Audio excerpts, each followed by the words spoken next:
Motor Company is the second largest U.S. automaker and finally getting into the electric vehicle market. After years of dominating the petroleum engine market, the auto giants have made plans to start producing an electric version of one of the trucks in their well-selling F-Series. While Ford has a long history of car production, manufacturing EVs is a different league of its own. So, how does the multi-billion-dollar company expect to transition from producing petrol-powered vehicles to creating battery-operated ones? Looks like a new factory is a perfect solution for this little problem. But before we get into the video, don't forget to leave a like and subscribe to the channel, as well as hitting that post notification button so you're always kept up to date. A complete overview of the factory. What is the best and easiest way to get something new? Transform something old, of course. Ford's Road Complex in Dearborn, Michigan is 92 years old, and will be getting the makeover to make it EV production friendly. The plant will produce the new F-150 pickup and is set to enter the market with it in the next year or two. So of course, they're going to need all the help they can get. According to official announcements from the company, the plant will feature self-driving transport sleds and some robotic influence. The autonomous sleds would move truck bodies from one station to another, while the robots do the actual putting together. Humans would do more or less assisting in the available technology than any actual assembly work.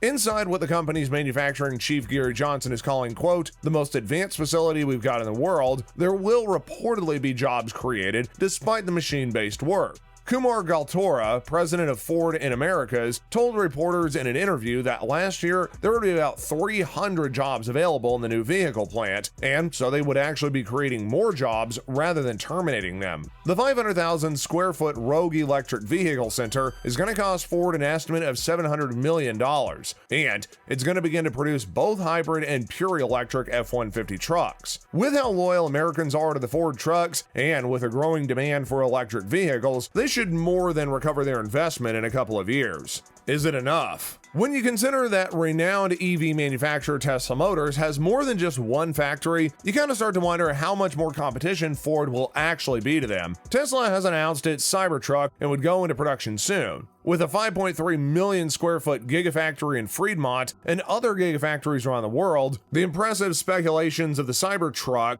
do not seem like something so far-fetched. Tesla's gigafactory in Fremont has been in possession since 2010 and has seen a 400% growth in output in the last decade. The gigafactory in Nevada has its groundbreaking in 2014 and it's expected to have the largest building in the world at 5.8 million square feet. Now, even though that hasn't been completed, the plant has started producing battery cells and packs that help with vehicle creation. It's even become the highest volume battery plant in the world, with an actual production rate of about 20 gigawatts, and is designed to be a zero-energy facility, consuming no fossil fuels and using electric sources to power the backup emergency generators. Employing over 10,000 people and having an indirect job force of 30,000 in surrounding regions have also pushed Tesla's industry credit.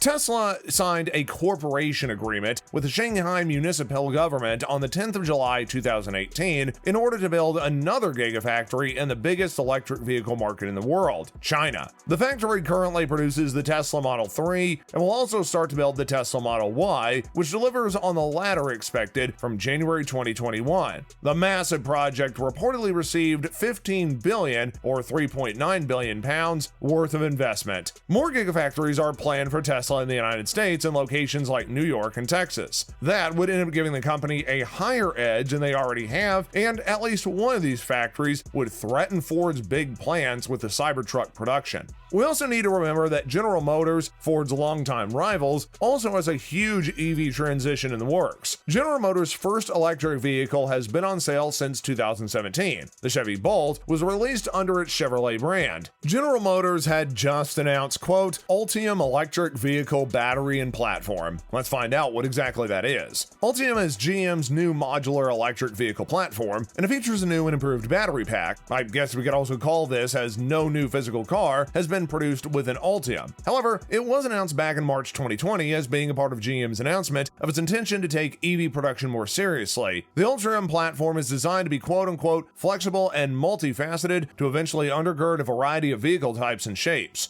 The new batteries are also quite distinct. This is because of their, quote, large platform pouch-style cell compared to commonplace cylindrical cells. According to GM, this is going to allow them to fit either horizontally or vertically in the battery pack. The power offered by the batteries will range from 500 kilowatts to 200 kilowatts. The result is that they offer an electric vehicle a driving range of up to 400 miles or more. Reporters say that, quote, motors designed in-house will support the front-end wheel drive, rear-wheel drive, all-wheel drive, and performance all-wheel drive applications, end quote. The battery cells also have altered chemistry. Regular cells are majorly made with NCM, which stands for nickel, cobalt, magnesium. The new GM cells include aluminum and also reduce the cobalt content by about 70%. There's also even a change in the wiring system. About 80% of the wiring in the Chevy Bolt will be rearranged or totally removed from the car. General Motors hopes that this will reduce battery cell production costs. The goal is to get it down below $100 kilowatt levels. As ridiculous as it seems, it's not equate to higher sales and higher profit for the company. 2020 saw GM announce two new EVs. The Cadillac Lyriq SUV is expected to enter production in late 2022. The Chevy Bolt will also be receiving updates. As this will be the first update since 2017, it will be fully restored. The Bolt electric utility vehicle will also be available in a larger size, and these are expected to be in production by the summer of this year. GM also announced intentions to release an electric Chevy pickup truck with a range of the truck expected to be 400 miles. In January 2020, the American automobile giant said that it would retrofit its Detroit Hamtramck plant. The Verge reports, quote, in January, the company said that it would spend $2.2 billion to retrofit its Detroit Hamtramck plant for the production of autonomous and electric vehicles. Workers there recently got a look at some of the vehicles that they will be tasked with building, including the Cruze Origin and two versions of GMC's Hummer, which is being resurrected as an electric pickup. Detroit Hamtramck will be GM's first fully dedicated electric vehicle assembly plant.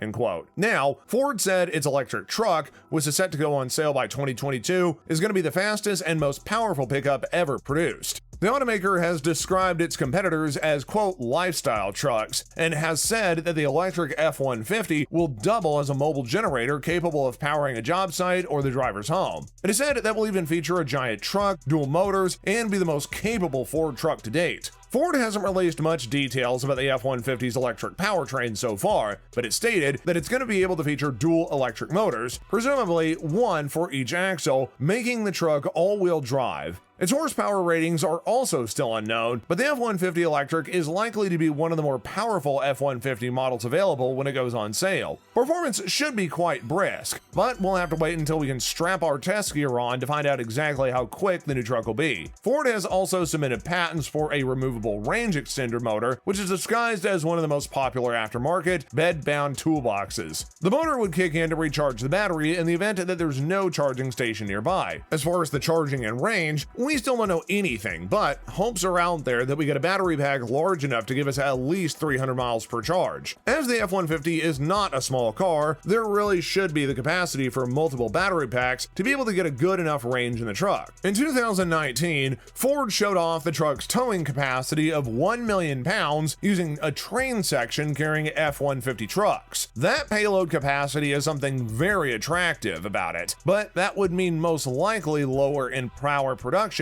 and would for sure affect the truck's electric driving range. Ford definitely has a lot of hurdles to overcome in its entry into the electric vehicle production market. It's nothing like producing internal combustion engines and requires a lot more preparation and technological innovation. Ford might have existed for a long time, but other companies got into the game earlier, and this ends up making Ford's efforts seem a little underwhelming. But then again, all these other companies did begin somewhere, right? And with that, we conclude today's video. Thanks so much for watching, and we'll see you next time.